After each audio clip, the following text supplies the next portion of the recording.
నష్టం చేయడం ఎందుకు, నువ్వు నష్టపరిహారం తర్వాత ఇవ్వడం ఎందుకు? నష్టమే చేయకుంటే నష్టపరిహారం ఇవ్వాల్సిన అవసరమే నీకు రాదు కదా. అట్లాంటప్పుడు నువ్వు నష్టం ఎందుకు చేయాలి? నీకు తెలిసి నష్టం చేయడం ఎందుకు? మేము ఆ నష్టపరిహారము అడగట్లేదు. మేమేమంటున్నాం, మాకు నష్టమే చేయకండి. మీరు అప్పు చేసే కదా మళ్ళీ మాకు నష్టపరిహారం ఇచ్చేది. అంటే ఇండైరెక్ట్గా నా డబ్బు నేనే గవర్నమెంట్కి ఇచ్చి మళ్ళీ నా నెత్తి మీదే ట్యాక్స్ వేసుకొని నేనే పే చేస్తున్నా కదా. ఎటు తిరిగి కామన్ మ్యాన్ చుట్టే కదా తిరిగేది. ఏంటండి ఇది? ఉన్నటువంటి ఇల్లు లోన్ల ద్వారా కట్టుకున్నావా లేకుంటే సొంతంగా కట్టుకున్నావా? అందరూ 450 కుటుంబాలు ప్రతి ఒక్కరు SBI నుంచి లోన్ తీసుకొని కట్టుకున్నవే. అదొకటే కాదు, కొందరు అంటున్నారు బుల్డోజర్లను కూడా తీసుకొచ్చి రాత్రికి రాత్రి కూలగొట్టచ్చు అది ఇది అని చెప్పేసి.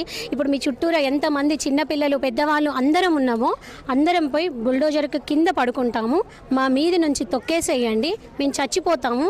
చచ్చిపోయినాక మా సమాధుల మీద మీరు సుందరీకరణ చేసేసుకోండి, స్టాచ్యూ కూడా కట్టండి. ఎందుకంటే గాంధీజీ హింసావాది కాదు. అలాంటి అహింసావాది స్టాచ్యూను మా మీద హింస చేసి మీరు కట్టు